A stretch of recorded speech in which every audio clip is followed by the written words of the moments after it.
Friday forecast a day early. Happy Thanksgiving, everyone. Andy Kennedy along with Sean Callahan. Sean, let's talk about the Iowa Hawkeyes and the opportunity that presents itself to Nebraska.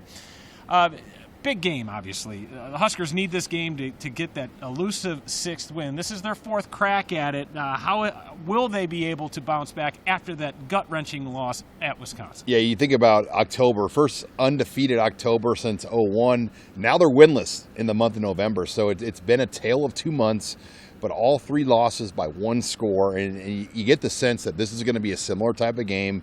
Every game Iowa plays in tends to be a one-score game. So then it comes down to the situations. Can Nebraska find that big play over the top to a Jalen Lloyd or a Malachi Coleman or somebody? Can Chubba Purdy pop off a big run? Because that's really all it's going to take. I think if Nebraska's offense can find a couple of those plays, like we saw in Wisconsin, and their defense plays at the level we know they can play, they've got a really good chance to beat the Hawkeyes. Nebraska, 3 straight one-score losses. It's been a streak that has just been pull-your-hair-out type of losses. And I know Husker fans had issues with clock management towards down the stretch of regulation. Matt Rule addressed that Monday. What did he say? Yeah, you had two situations with clock management. The Maryland game where the field goal would have given them the lead, and I think that's where a lot of Husker fans like, just run clock, kick the points, take the lead, let the defense win the game. Well, Wisconsin was a lot different because you wanted to try to score a touchdown and have a couple of shots at the end zone. Chubba Purdy was having a great night, and he could have had maybe one, if not two more opportunities before they set Alvano up. And I think Matt Rule wishes he would have given the offense at least one more chance. But again, this has been one of the worst executing red zone offenses we've ever seen at Nebraska, where they don't have veteran receivers, and it's not clean, easy throws when you're down there. It's a lot of bodies running into each other, and I think just the fear and turnovers, because we've seen it plague this season, how many times they've turned it over in the end zone this year. Yeah, we saw it the week prior against Maryland. Chubba Purdy makes his first start of this season. Played pretty well, especially early on, to give Nebraska that early lead. Yeah, Chubba Purdy, his start, you could argue, was the best the quarterback position has looked all year, considering the context of Madison, Wisconsin, night game. Nebraska's never won there before, and he looked poised and ready to go. The question is, how's his body? How's he going to handle now 2 weeks in a row being the starter? He looked fresh and healthy, but how's he going to look now against another physical team like Iowa? Can they get those big plays? But man, that was a really, really impressive outing, and it starts to make you rethink the quarterback discussion. What if he looks really good and they beat Iowa and they make a bowl game?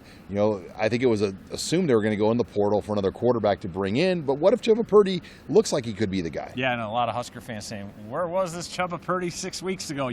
I know he was hurt and he was banged up, but man, he did look good and more than serviceable against Wisconsin. Iowa, on the meantime, credit to the Hawkeyes. I mean, what a season of drama that they've been able to persevere, overcome, win the West a week early.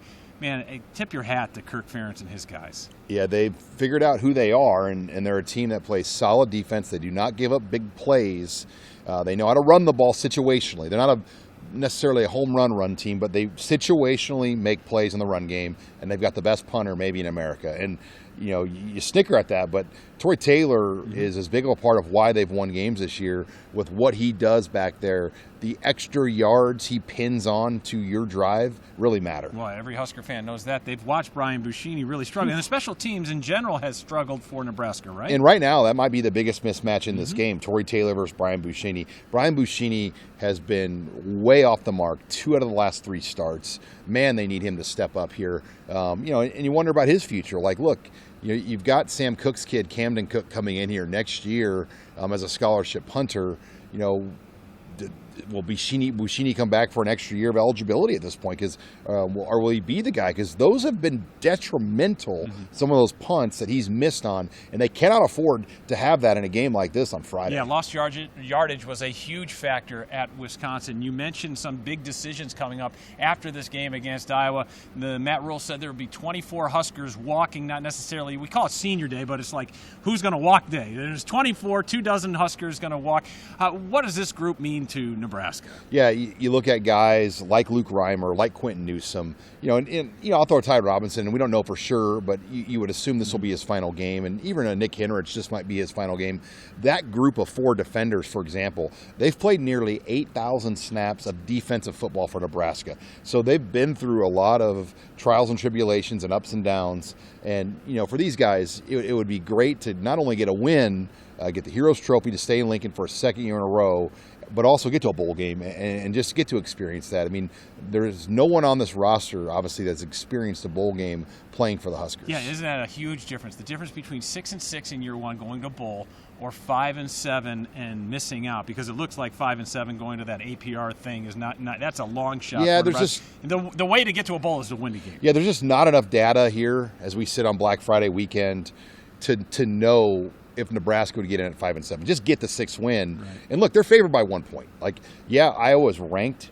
Nebraska's not beaten them since 2011, but the odds makers still say Nebraska's got a very good chance to win this game. Play the best football you can and get this win, because it will mean so much to these players and to the state and this fan base that's just starving for this program to feel like it's advanced a step. Nebraska has won it last year to snap a streak of 7 straight wins by Iowa. Iowa still leads the Heroes game series 8-4. We'll find out what happens Black Friday morning, 11 a.m. It's on CBS.